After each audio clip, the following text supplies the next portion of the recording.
የሰው ጠላት የለንም ይላል መጽሐፍ ቅዱስ። ሰው የሆነ ጠላት አሜሪካዊ፣ አውሮፓዊ፣ አረብ፣ አፍሪካዊ፣ እስያዊ የትኛውም ሀገር ዜጋ የሆነ ሰው ጠላት የለንም። የሰው ጠላት የለንም። እና ታዲያ ጠላታችን ማን ነው? ጠላታችን ሰው ካልሆነ ለምን የምንጨነቀው? ግራ የምንጋባው ጠላታችን በእውነት የሚያስጨንቀን ሰው ካልሆነ፣ ነጭ ካልሆነ፣ ፈረንጅ ካልሆነ፣ የሚያስጨንቀን አረብ ካልሆነ ለምን የምንጨነቀው? ማንችላቸው ናቸው ማለት ነው። ሰው ካልሆኑ ሰው እኮ ይቻላል። ሰው መተኸው ትጥለዋል፣ ወግተህ ትገለዋል፣ በጥይት ብለህ ትደረምሰዋል። ሰው በጣም አቅሙ ውስን ነው። ቀንድ የለው፣ ጠፍር የለው፣ መርዝ የለው፣ ሾህ የለው፣ ክንፍ የለው፣ አይበርም። ሰው በጣም ውስን ነው አቅሙ። ልታደርገው ምንም ነገር ልታደርገው ትችላለህ። አንስተህ ልትፈጠፍጠው፣ ገፍተህ ልትደፋው፣ ምንም አድርገህ ልታደርገው ትችላለህ። ሰው እጅግ በጣም ከእንስሳት ጭምር የማይነጻጸር እጅግ ደካማና ምስኪን ፍጡር ነው ሰው። ምን እንደ ከብት ቀንድ የለው፣ የሚናከስበት ጥርሱ እንኳን የውሻ አይደለም ሰው፣ ወይ አውሬ አይደለም። እንደ እባብ መርዝ ሰው የለውም። በእርግጥ ሰው ምን አይነት ኃይል ኖሮት ነው አንስቶ ሊፈጠፍጥ ይሄ የሚችለው? ሰው በጣም ደካማ ነው። በጣም ደካማ ነው።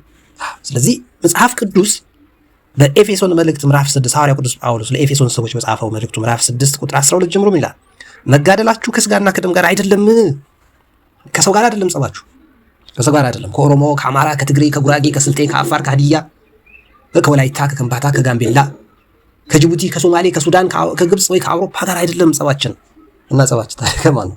ከሰው ካልሆነ ቅድስት ኦርቶዶክሳዊት ተዋሕዶ ቤተክርስቲያን መጋደላችሁ ከጴንጤ ጋር አይደለም፣ ከሙስሊም ጋር አይደለም።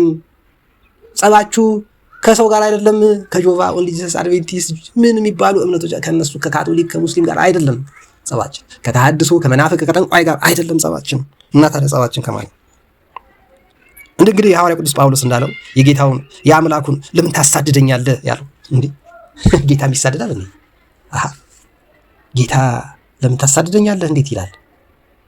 ማለት በመካከላችን ያለው አንደኛ ሰው ሆኖ ቤት ገዝቶ ንብረት አፍርቶ ክብር ይግባውና እንደኛ ሰፈር ውስጥ ነው እንዴ ያለው ጌታ? አይደለም። የሚሟገትልህ የሚጠብቀን አይተኛም፣ የሚጠብቅሽ አይተኛም፣ የሚጠብቅህ አይተኛም እንደተባለው አያንቀላፋ። የሚጠብቀን አይተኛም። ስለምን ታሳድደኛለህ ይላል። የሚያሳድዱህን ስለምን ታሳድዱኛላችሁ ብሎ ይጠይቅልሃል። የሚያሳድዱሽን በሙሉ ስለምን ታሳድዱኛላችሁ ብሎ ይጠይቅልሻል ጌታ። አንቺ ብቻ የጌታ ሆነሽ ተገኝ፣ አንተ ብቻ የክርስቶስ ሆነ ተገኝ እንጂ የሚጠብቅህ አይተኛም፣ አያንቀላፋም። አለት ነው ይፈጠፍጥልሃል። በቀል የኔ ነው ለኔ ተው ብድራቱን ያለህም እኮ ለዛ። የሚጠብቅህ አይተኛማ፣ አያንቀላፋማ። የሚያሳድዱህን ለምን ታሳድዱኛላችሁ ይልልሃል። የሚገፉሽን ለምን ትገፉኛላችሁ ይልልሻል። ምን አጠፋው ይልልሻል። እሱ መካከላችን እንደ ሰው እየተመላለሰ አይደለም። እሱ አምላክ ነው። የድንግል ማርያም ልጅ ብንለውም የእግዚአብሔር ልጅ እግዚአብሔር ነው። ሰማይና ምድርን የፈጠረ ነው። ስራ አለው፣ ጉዳይ አለው። እዚህ ምድር ላይ አይደለም ጉዳዩ። ከስጋ ጋር አይደለም ጉዳዩ። ከእንስሳት፣ ከፍጥረት፣ ከጫካው፣ ከበረሃው፣ ከዱሩ፣ ከመሬቱ፣ ከወርቁ፣ ከአልማዙ ጋር አይደለም የክርስቶስ ጉዳይ። የክርስቶስ ጉዳይ ከፀሐይ ከጨረቃ ጋር አይደለም። ከምድርና ከባህር በውስጣቸውም ካሉ ፍጥረታት ጋር አይደለም ክርስቶስ ጉዳዩ። የሰው ጠላት የለንም የምንለው ለምንድን ነው? እንደ አምላካችን እኛም ጉዳያችን ከፍጥረታት ጋር መሆን ስለሌለበት። ስለ መብላት፣ ስለ መጣጣት፣ ቤት ስለ መስራት፣ መኪና ስለ መግዛት፣ ሌላ ተራ ነገር ስለ ማከማቸት የምታስብ ከሆነ ገና መንፈሳዊ ሕይወት እንደኔ ወይ እንደ ብዙዎቻችን አልገባህም ማለት ነው። ምክንያቱም የሰው ጠላት የለውማ ክርስቲያን የሰው ጠላት የለውም። መጋደላችን ምን ያለው ቅዱስ ጳውሎስ? መጋደላችን ከስጋ ከለበሰ ደም ካለው በምድር ከሚንቀሳቀስ ፍጥረት ጋር አይደለም። የሚያስብ የሚመስል ሰው የሚባል ሁለት እግር ያለው፣ ሁለት እጅ ያለው፣ ሁለት ዓይን፣ ሁለት ጆሮ፣ አፍንጫ፣ ቀዳዳ ሁለት ያለው፣ አንድ አፍ፣ አንድ አእምሮ፣ አንድ ልብ ከተሰጠው ሰው ጋር አይደለም መጋደላቸው። ይሄማ ምን አቅም አለው? ገፍተህ ትጥለዋለህ። ትንሽ መርፌ ብትወጋው እንዴት እንደሚያብጥ ታያለህ። ያበጠው እንዴት እንደሚተነፍስ ኮምሽሽ የሆነች ጉንፋን የምትጥለው ሰው እኮ ነው። ከዚህ መጋደላችን ከሰው ጋር ስላልሆነ የሰው ጠላት የለንም። ጭራሽ የክርስቶስ ትምህርት እኮ አለ። የቅዱስ ጳውሎስ አምላክ እኔ ክርስቶስ እንደምመስል አንተን ምን ምሰሉ ነው ያለው ቅዱስ ጳውሎስ። የቅዱስ ጳውሎስ አምላክ ክርስቶስ ምን አለ? ጠላቶቻችሁን ውደዱ፣ የሚጠሏችሁን ሰዎች ውደዱ። ሙስሊሞች ናቸው የሚጠሏችሁ፣ በቃ ውደዷቸው። አልገባቸውም እነሱ አውቀውትስም ቢሆን የክብርን ጌታ ባልገደሉትም ነበር እንደተባለ አላወቋችሁም። ክርስትናን አልገባቸውም። ቤተክርስቲያን ዓላማው አልገባቸውም። ክርስትና ለምን እንደተቋቋመ፣ ቤተክርስቲያን ለምን እንደተሰራ እንደተተከለ፣ ስጋውና ደግሞ ቅዱስ ቁርባን፣ ቅዳሴ፣ ማኅሌት፣ ሰዓታት፣ ኪዳን ለምን እንደሚደረግ አያውቁም። ካህናት ለምን እንደሚያስፈልጉ፣ ዲያቆናት ለምን እንደሚያስፈልጉ፣ ጳጳሳት ጉዳያቸው ምን እንደሆነ አልገባቸውም። አውቀውትስ ቢሆን የክብርን ጌታ ባልገደሉትም ነበር እንደተባለ ቤተክርስቲያን አውቀዋት ቢሆን ኖሮ አሁን የሚያደርጉት ባላደርጉ ነበር። ስለዚህ የሚጠሏችሁን ውደዱ አለ ጌታ። የሚጠሏችሁን ውደዱ። እንዴት አድርገን ነው ሙስሊምን የምትወደው? እንዴት ፕሮቴስታንትን ለመውደድ ምንም ምክንያት አትደርድር። በቃ ፕሮቴስታንትነቱ፣ ሙስሊምነቱ፣ ካቶሊክ፣ ጆቫ፣ ኦንሊጅስ፣ አድቬንቲስት፣ ጠንቋይ፣ መናፍቅ፣ ተሐድሶ፣ ኢአማኒ፣ ሳይንቲስት፣ ኮተታ ኮተት መሆኑ ለአንተ ጉዳይ አይደለም። ሰው መሆኑ ይበቃል ለአንተ ለመውደድ። ይጠላሃል። ክርስትና ላይ መቸው ይችላል። ክርስቶስን ላይ ወደው ይችላል። ቅዱሳን መላእክት፣ ደጋግ አባቶች፣ ነቢያት፣ ሐዋርያት፣ ጻድቃን፣ ሰማዕታትን ላይ ወዳቸው ይችላል። ወንድሜ፣ እህቴ፣ እናት ዓለም፣ አባት ዓለም፣ ጋሼ ክርስትና ባልገባቸው ሰዎች ይጠላል። ባልተረዱት ባላወቁት ሰዎች ይጠላል። ኮተት ይመስላቸዋል። የነገስታት ምንድነው መሳሪያ፣ የጨቋኞች አንዱ ምንድነው ብሎኛል? አሽሽ ብሎኛል። ክርስትና አሽሽ ነው፣ ማደንዘዣ ነው ብሎኛል። ከጠጣው አሽሽ አይበልጥ። ያደነዘዘው ሌላ እሱን አሽሽ።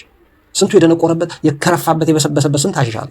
ወንድም እህቶች፣ ብዙዎች የገቡበት የሚያጨሱት ሲጋራ፣ የሚቅሙት ጫት፣ የሚጠጡት መጠጥ አፋቸውን እንዳሸተተው አፍንጫቸው ሰውነታቸውን ሁሉ እንዳሸተተው እንዳበለሻሸው፣ የሚዝናኑበት ቦታ፣ የሚለብሱት ልብስ፣ የሚቀባቡት ቅባት፣ የሚነሰንሱት ሽቶ፣ እንቅስቃሴያቸው፣ ሙዚቃቸው፣ ጭፈራቸው ምን ያህል እንዳበለሻሻቸው ማያውቁ ብዙ ወንድም እህቶች አሉ።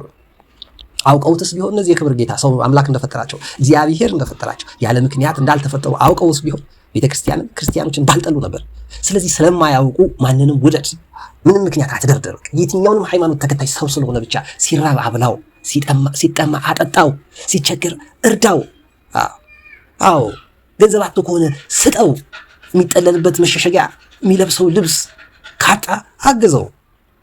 ጠላትህ እንኳን ቢሆን ለወዳጅማ ታደርጋለህ። ያው ወዳጆቼ ሲቸግረኝ ይረዱኛል። ለወዳጅማ ታደርግለታለህ። ለምትጠላው፣ ስታየው ለሚያስጸይፍ፣ ስትሰማው ለሚቆረፍድ፣ ስታገኘው ለሚያገሸግሽ፣ ለሱ ሰው ለዚያ ለጠላኸው ባይኖር ብለህ ለምትመርጠው፣ አስተሳሰቡ፣ አነጋገሩ፣ አካሄዱ፣ አቋቋሙ በእውነት ለሚያስጸይፍህ፣ በእውነት ስንት አይነት ሰዎች አሉ እንደዚህ አይነት የሆኑ በሁላችን ዙሪያ። ለሱ እርዳው ነው የሚለው ክርስቶስ። የሚወደድ ማለት ወድ ምን ውሻን ይወዳል፣ አንበሳም አንበሳን፣ ጅብጅብን፣ እባብን ይወዳል። የሚወደህን ብትወድ ምን ትርጉም አለው ይላል ቅዱሱ መጽሐፍ። ጠላትህን ውደድ፣ መሞትህን የሚመኘውን፣ ድሃ መሆንህን የሚናፍቀውን፣ መታመምህን የሚናፍቀውን፣ ውጤት ማጣትህን፣ ሀብት ንብረት አተ መፈናቀል፣ መሰደድ፣ መንከራተት፣ መጨነቅ፣ ማልቀስህ የሚያስደስተውን ሰው እሱን ውደደው። እሱን ክርስቶስ አንተን ከወደደበት ፍቅር ያንተ ፍቅር አይበልጥም። ክርስቶስ አንቺን ከሚወድበት ውዱ አይበልጥም። እኛ ስንት ነገር ሆነን ዘቅጠን ነው ክርስቶስ የወደደን። ወንድም እህቶች፣ እነዚህ የቀኑት በገንዘባችን፣ እነዚህ የቀኑት በእውቀታችን፣ እነዚህ የቀኑት ሰው መሆናችን ሊሆን ይችላል። ሰው ያደረገንን አምላክ እኮ በደለ ነው ሲወደደ አይደለም እንዴ? ነው እኮ። እና ጠላቶቻችሁን ውደዱ የሚረግሟችሁ። እስልምና ብዙ እየተገለጠ ነው እንግዲህ ሳናውቀው። ብዙ ወንድሞቻችንና እህቶቻችን ክርስትናን እየነካኩት እንደ እጨጌ ዕንባቆም ያሉ ጀግኖች እየተነሱ ነው። እንደ ግራኝ አህመድ ያሉ ሰዎች ከፍ ባሉ ቁጥር ማን ይነሳል? ገላውዲዮስ ይነሳል፣ ፋሲል ይነግሳል። ስለዚህ አለማወቃቸው እግዚአብሔር ከፈቀደለት በጎ ቀን ይመጣል። ግን በጎ ቀን ማየት የምትናፍቅ ከሆነ ጠላትህን ውደድ። ምክንያቱም የጠላህ አውቆህ አይደለም፣ ገብቶት አይደለም። የሚረግምህ እርግማን የሚገባ ሰው ሆነህ አይደለም። በእስራኤል ላይ መርገምት አይሰራም፣ በክርስቲያን ላይ የትኛውም አይነት እርግማን አይሰራም። ስለዚህ የሚረግሟችሁን መርቁ አለ ጌታ። መርቆ የፈጠረህ አምላክ በልጅነት በ40 በ80 ቀን የተጠመክባት፣ ቅዱስ ሥጋው ክቡር ደሙን የበላ የጠጣህባት፣ በሜሮን የከበርክባት፣ ንስሐ አባት ያስክባት፣ ዘኬ ቅዳሴ ማህሌት ሰዓታት እያልክ የምትሳተፍባት፣ ጥምቀት መስቀል እያልክ የምታከብራት፣ ደብረ ታቦር የሐዋርያት ጾም፣ የነቢያት ጾም፣ የፋሲካ ጾም እያልክ የምትጾምላት የቤተ ክርስቲያን አካል ሆነ። እነሱ አልገባቸውም ውጭ አሉት። አንተ የቤተ ክርስቲያን ይህ ሁሉ ነገር የገባህ ከሆነ አንተ ተመርቀሃል፣ በዚህ ሁሉ ተባርከሃል፣ በዚህ ሁሉ ተቀድሰሃል። ስለዚህ ሌሎች ከሚረግሙህ እርግማን ክርስቶስ የመረቀህ ምርቃት ይበልጣል። ስለዚህ የሚረግሙህን ባርክ። ለሚጠላህ ለማንኛውም ሰው መልካም አድርግለት። ጎረቤትህ፣ በመስሪያ ቤት ሊያዋርድህ ለሚናፍቀው፣ በመንገድ ላይ ለሚዘረጥጥህ፣ በሃይማኖት ጉዳይ ተጨቃጭቆ አዋረድኩት ለሚለው፣ ተሳለቅኩበት፣ አፌዝኩበት ለሚለው፣ ጎድጓድ አመቻችቶ ጉድጓድ ስትገባ ለሚስቀው፣ ወጥመድ ዘርግቶ ወጥመዱ ስትገባ ለሚያሽካካው፣ ለዚያ ሰው በጎ አድርግለት። ለዚያ ክፉ፣ ለዚያ ለጨካኝ፣ ዕለት ዕለት ለሚያሳድድህ፣ ዕለት ዕለት ለሚያስጨንቅህ፣ ዕለት ዕለት ክፉ ለሆነብሽ ሰው መልካም አድርጊለት ነው ክርስትና የሚለው። ለምን? የሚጠብቅሽ አይተኛም። የራስሽን ጸጉር ቆጥሮ የሚያውቅ ነው። የሚጠብቅህ አይተኛም አያንቀላፋም። ጸጉርህን ቆጥሮ ያውቃል፣ እንኳን አካልህን፣ እንኳን ምኞትህን። አንተን የፈጠረ አምላክ ነው እርሱ። ስለዚህ የሰው ጠላት የለንም፣ የብሔር ጠላት የለንም፣ የቋንቋ ጠላት የለንም፣ የባህል ጠላት የለንም፣ የምግብ ጠላት የለንም፣ የአኗኗር የቤት አሰራር የእውቀት ጠላት የለንም፣ የምድር ጠላት የለንም። እና ጠላታችን ማለት ታዲያ መንፈስ፣ እግዚአብሔር የሚጸየፈው እግዚአብሔርን የማይፈልግ ክፉ መንፈስ አለ። ጨካኝ ገዳይ፣ ከመጀመሪያ ጀምሮ የሆነ እውነት የሚጠላ ጽድቅ የማይወድ ቅድስና የማይናፍቅ መጾም፣ መጸሎት፣ መጸለይ፣ መስገድና እግዚአብሔርን ማምለክን የሚጸየፍ ጥንተ ጠላታችን አለ ዲያብሎስ። አንድ ጊዜ በመስቀል ላይ ተጠርቋል። ለመጨረሻ ጊዜ ጠርጎ እስኪያጠፋው ድረስ የሚጠላን ጠላት ሰይጣን ነው እንጂ ሰው አይደለም። አንዳንዶች ሰይጣን ያደረባቸው ሰዎች አሉ። አንዳንዶች የሰይጣን ፈረስ የሆኑ ወንድም እህቶች ይኖሩናል። እነሱ አልበደሉህም ወዳጄ። እነዛ ፈረሶቹ የሰይጣን አጋንንት የሚጋልቧቸው ወንድም እህቶቻችን አይደሉም ጠላቶቻችን። ስለዚህ መንፈስ በጥይት፣ መንፈስ በጦር፣ መንፈስ በቦምብ፣ መንፈስ በድሮን፣ መንፈስ በታንክ፣ መንፈስ በሚሳኤል አይጠፋም። መንፈስ በኒውክሌር ቦምብ ሽባ አይሆንም። ወንድም እህቶች፣ ጠላታችን ጥንተ ጠላታችን ሰይጣን ነው። ጥሩ ቤት ስንሰራ፣ ተረጋግተን ስንኖር፣ ትዳር ይዘን የተባረከ ኑሮ ስንኖር፣ ስራችን ተደላድሎልን በምድር ላይ ተመችቶን እንዳንኖር የሚጸየፈን ሰይጣን ነው እንጂ ሰው አይደለም። ሰው ፈረስ ሊሆን ይችላል። እኔ ፈረስ ሆኜ አንተን ልጠላህ እችላለሁ፣ ግን አትጥላኝ ወዳጄ። አጋንንትን ያነቀለልኝ ቀን፣ እርኩሰትን ከላይ ላይ ያነሳልኝ ቀን በእውነት እግዚአብሔር ከሁላችንም ላይ ያንሳልንና ይሄንን የገፈፈልን ቀን ለወንድም እህቶቻችን እናዝናለን፣ እንራራለን። እና ወንድም እህቶች የሰው ጠላት የለንም። ብዙ የክርስቶስ ቤተክርስቲያን አሳዳጆች የነበሩ ኋላ ላይ ተመልሷል። የክርስቶስን ጎኑን የወጋው እኮ ለንጊኖስ ኋላ ላይ ሰማዕትን ክርስትናን ስትሳለቅበት ስታፌዝበት የነበረች እኮ ብዙ እህቶች አሉ ኋላ ክርስቲያን ነው። ከእግዚአብሔር በላይ ፍቅር የት አለ? ከእግዚአብሔር በላይ ትዕግስት ያለው ማን አለ? ከእግዚአብሔር በላይ ኃይልስ፣ ጥበብስ፣ ማስተዋልስ፣ አምላክነትስ ያለው ማን አለ?